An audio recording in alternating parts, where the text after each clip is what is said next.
Hoje é terça-feira, dia 1º de setembro de 2020.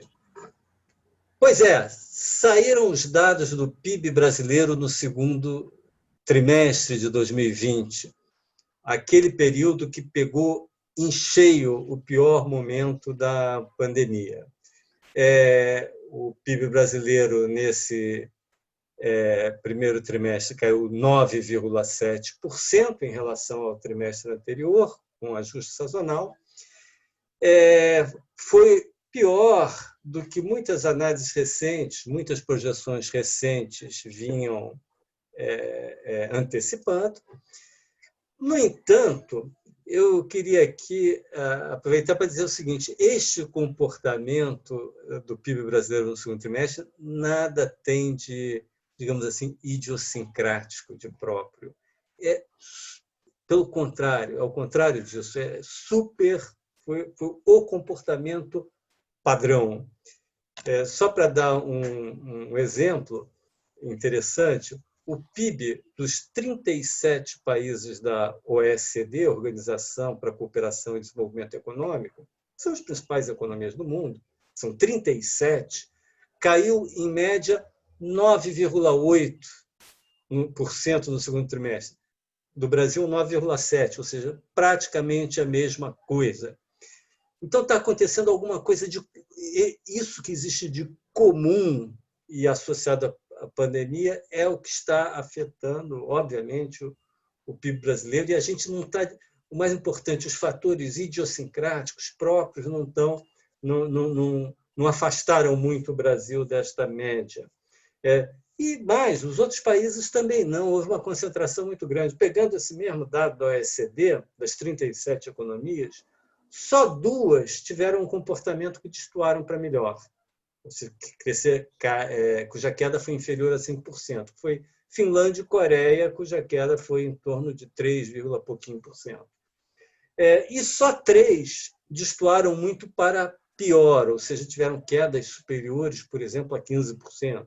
Foi o México, Espanha e Reino Unido, que foi o pior de todos, com uma queda de 20% do PIB neste segundo trimestre. Então, isso é mais ou menos um comportamento que teve a ver com a pandemia, que fez com que todos se comportassem muito parecidos, inclusive estranhamente parecidos em termos de números mesmo. Agora, daqui para frente, no segundo semestre, que aí sim eu acho que vai começar a haver uma diferenciação maior. Algumas economias vão recuperar mais rápido, outras não. E aí é toda uma questão até que eu acho que a gente deve discutir, se não hoje, se os colegas quiserem discutir, já começarem a levantar hipóteses hoje, tudo bem, senão vamos discutir isso nos próximos episódios do nosso podcast. Agora, chamando a atenção para alguns pontos específicos. A queda em relação ao trimestre anterior, foi de 9,7%, ela, olhando assim por setores da oferta, né, nós tivemos o caso da indústria, que caiu 12,3%, quanto o trimestre anterior, foi a maior queda, depois os serviços e a agropecuária, que teve uma alta, porque a agropecuária não foi afetada fundamentalmente por essa crise do coronavírus. Chama a atenção o fato dos serviços, que foram aqueles que mais diretamente sofreram com as políticas voltadas para enfrentar a doença, né?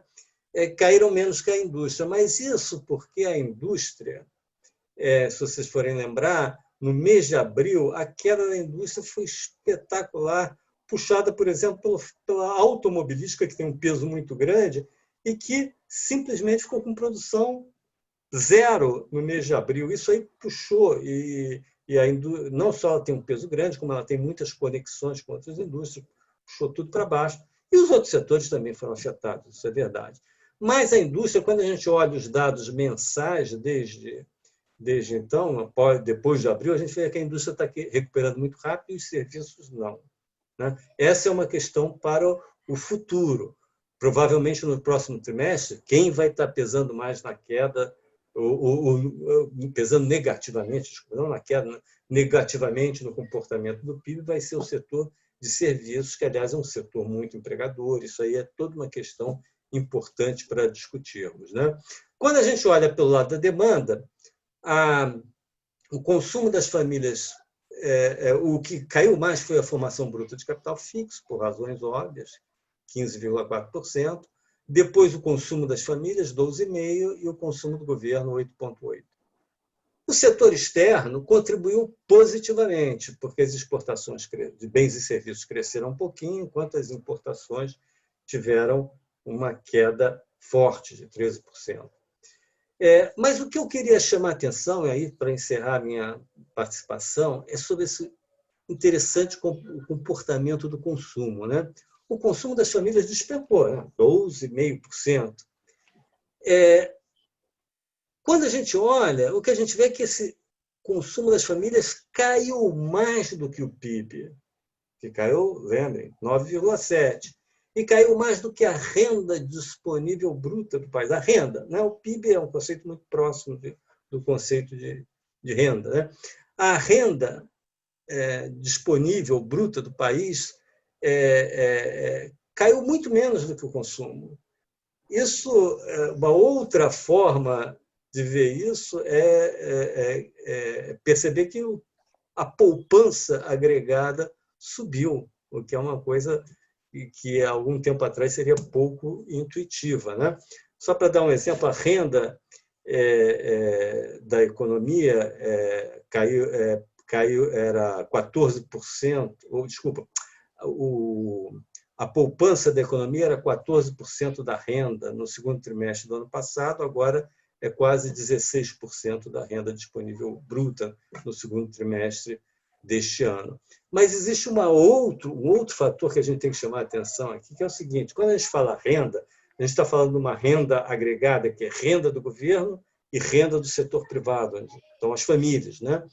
Só que, neste período, houve uma grande transferência de renda do governo para as famílias. Então, na verdade, a renda das famílias teve um comportamento ainda muito melhor do que o comportamento do consumo. A renda das famílias, a gente vem até falando nisso em outros podcasts, usando dados da PNAD, etc., para mostrar que a renda das famílias foi relativamente sustentada, enquanto o consumo despencou. Então, aumentou a poupança.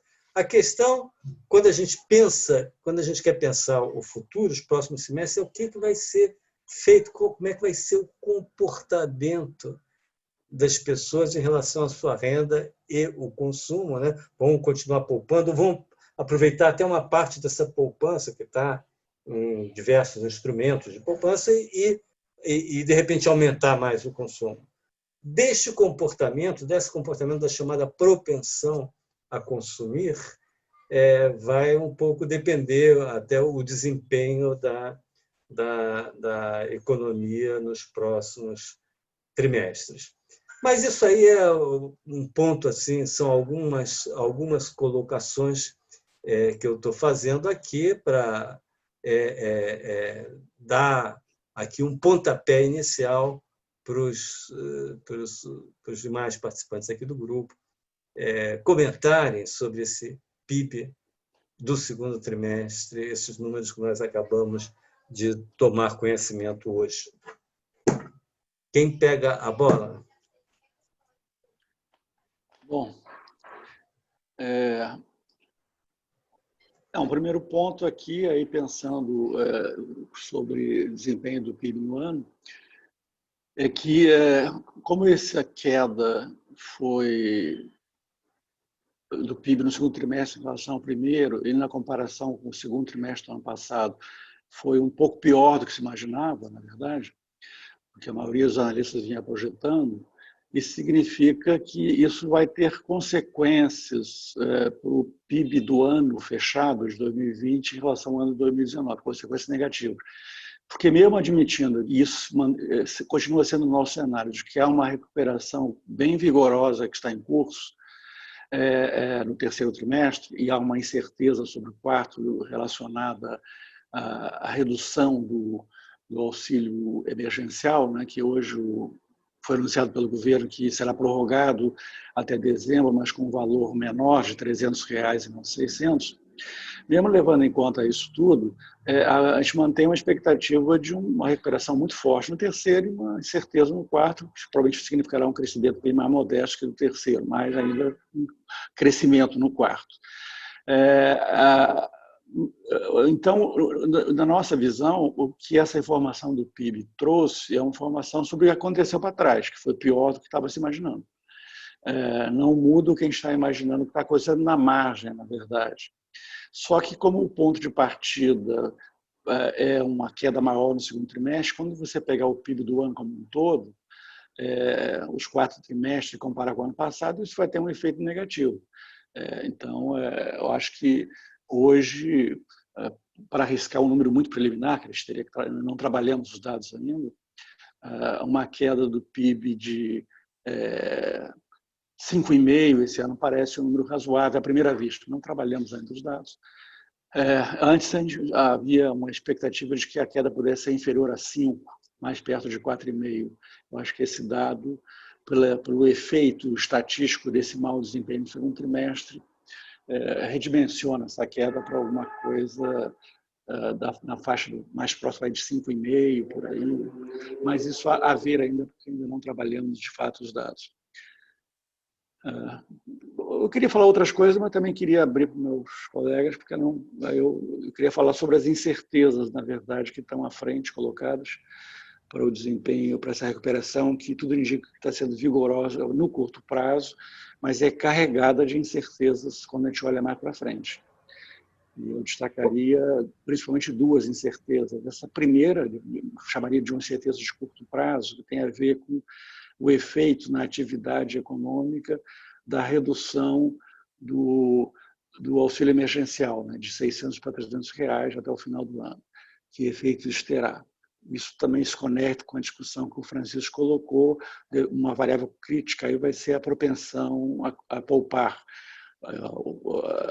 Ela foi muito elevada nesse período inicial, pode ser que ela se reduzindo, ou seja, aumentando a propensão a consumir um pouco, pode ser que isso amorteça o efeito eventualmente negativo da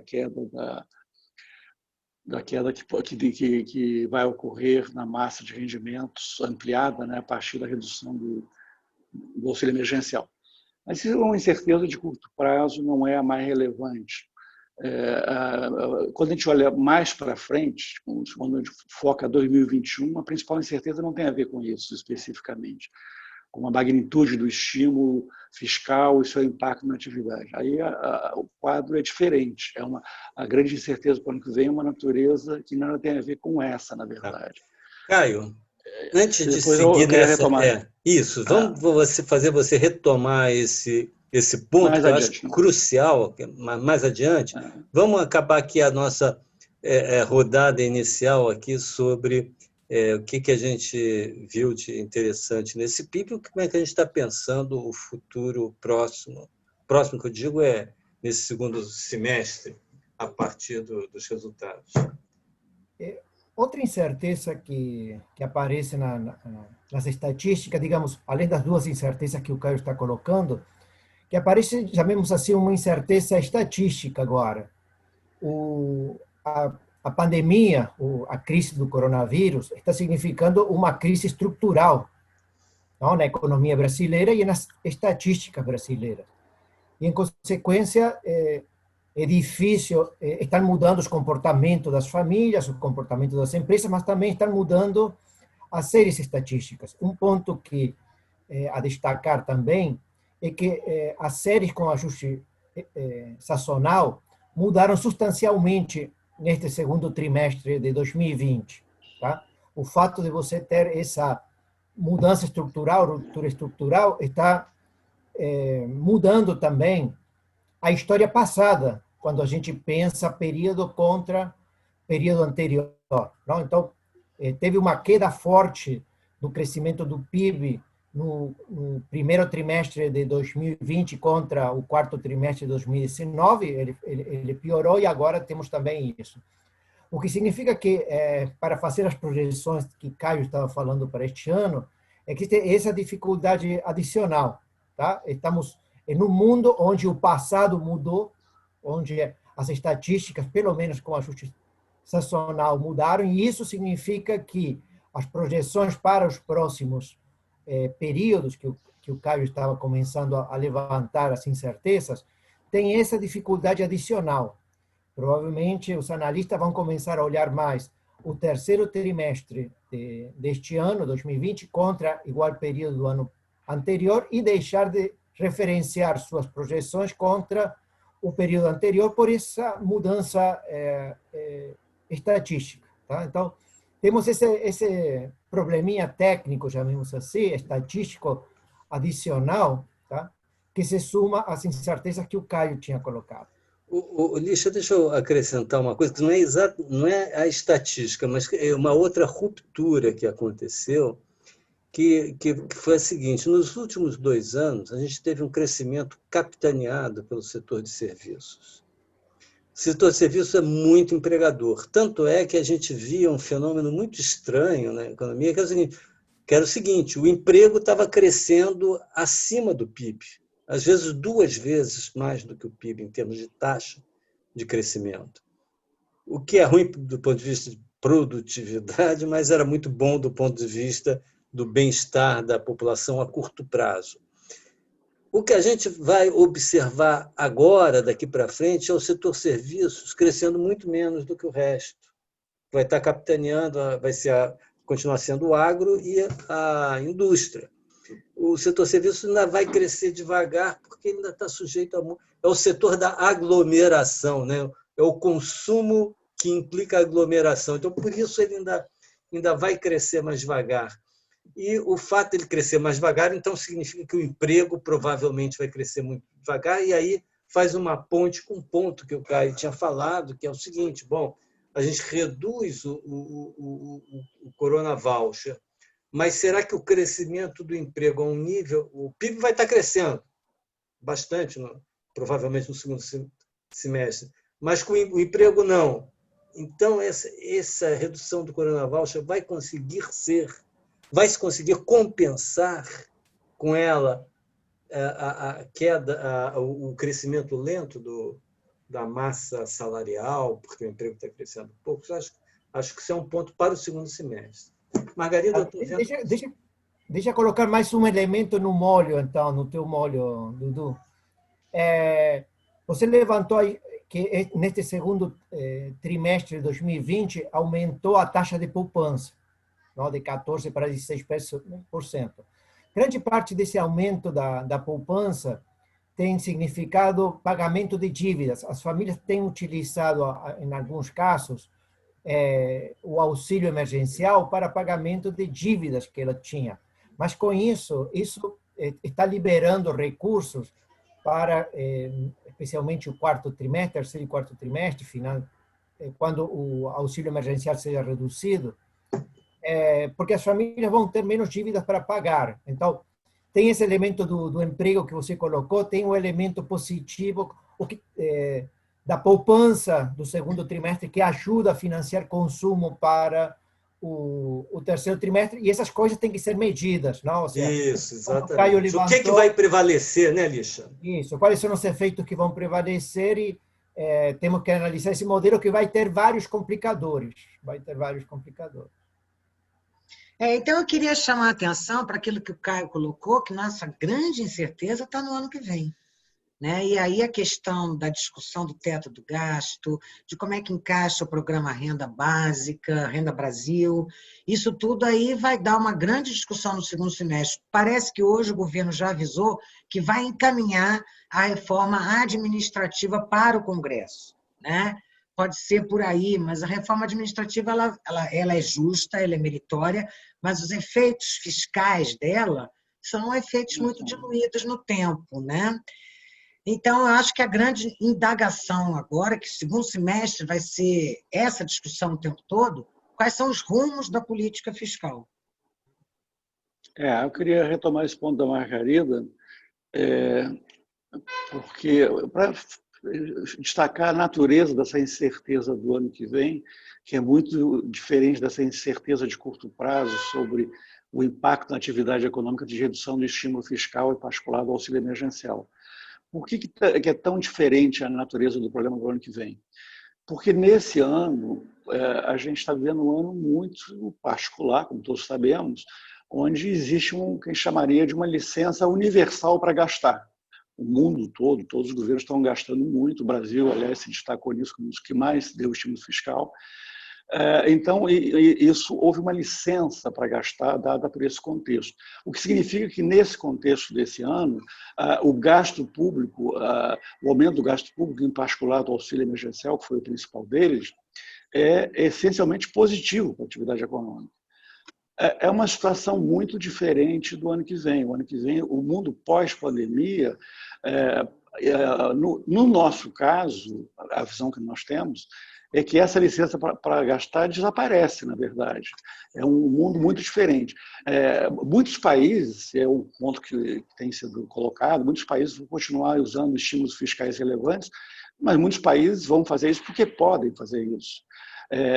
A ideia de que pode-se transplantar essa receita que será usada em muitos países, em particular países desenvolvidos, de usar, continuar usando o estímulo fiscal como uma ferramenta importante para o crescimento das suas economias. No Brasil, essa questão não se coloca, não só porque o Brasil vive em abstrato uma nova crise fiscal, que é uma coisa sabida por vários indicadores, mas principalmente porque existe uma enorme sensibilidade dos prêmios de risco que afetam a economia real a exatamente esse fenômeno, a crise fiscal. É isso que nos impede de seguir a receita que outros países poderão seguir, de continuar dando estímulos fiscais poderosos para manter a sua economia, apresentar a tentativa de, por essa via, acelerar o crescimento. Uma indicação da sensibilidade extrema disso a gente teve agora no mês de agosto. Agosto foi um mês no mundo muito favorável para as economias emergentes, um cenário internacional tranquilo. A Bolsa nos Estados Unidos cresceu fortissimamente em agosto. Houve uma pequena queda do dólar também no mundo. Já no Brasil, todos esses indicadores financeiros se comportaram de maneira extremamente desfavorável, em particular o mais sensível deles à questão da incerteza fiscal, que é o que fez que houvesse um comportamento idiosincrático no Brasil, totalmente diferente do resto do mundo nesse mês de agosto. A incerteza fiscal foi o principal e ela bate principalmente nos juros longos.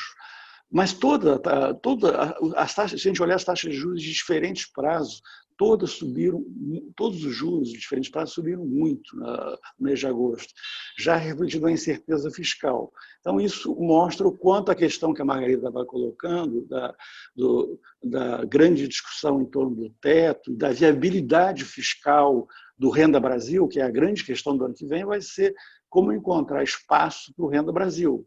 E se isso vai entrar em conflito ou não com o teto dos gastos. Essa é a grande questão. A verdade é que essa questão é crucial porque um mau equacionamento disso, ou seja, um aumento de gasto, digamos, com Renda Brasil, ou eventualmente com mais coisas, tipo investimento em infraestrutura, etc., que seja percebido como uma falta de compromisso do governo com a austeridade fiscal requerida para controlar a dívida pública, terá resultados muito negativos, via alta dos juros, alta do dólar, etc., com impacto muito negativo adiante na atividade econômica. Então, essa é a grande incerteza do ano que vem. Como encontrar espaço para o Renda Brasil, como manter, ou seja, manter as contas públicas, em particular o teto. Hoje em dia, se a gente olhar, por exemplo, o que aparentemente o Bolsonaro tem na cabeça, que é um Renda Brasil com no mínimo 20 milhões de pessoas e R$300 de benefício médio, isso, estamos falando, se é isso de 20 milhões de pessoas, contra os 14 milhões atuais do Bolsa Família, que seria um Bolsa Família vitaminado, na verdade, né? Isso aí quer dizer 70 bilhões de reais. No orçamento que foi enviado ontem para o Congresso, para 2021, o Bolsa Família tem um pouquinho menos de 35 bi. faltam 35 bi para isso.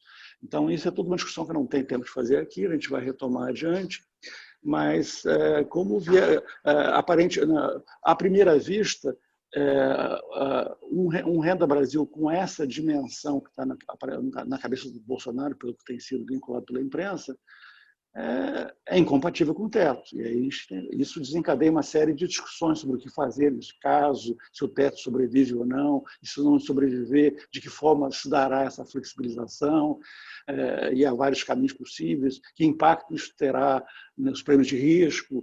Há toda uma discussão que vai ser a grande discussão do segundo semestre dos próximos meses. E nós vamos estar retomando essa discussão permanentemente, porque vai ser o grande tema nos próximos podcasts, porque é um tema que vai estar sempre sendo trabalhado, porque a discussão vai prosseguir. Mas esse, eu diria que é a grande questão que está no ar, de incerteza para o ano que vem. Então, é só para complementar o Caio, na verdade, por que a gente está falando tanto do teto? Porque para o ano que vem, a única regra fiscal que a gente de fato vai ter é o teto dos gastos. A meta de resultado primário está totalmente flexibilizada em função das receitas que entrem para os cofres do governo federal, e a regra de ouro vem sendo, vamos dizer assim, juridicamente ok, mas tem sendo sempre desrespeitada, vamos dizer assim, dentro do que a legislação permite. Então, a única regra é a regra do teto do gasto. Muito bem.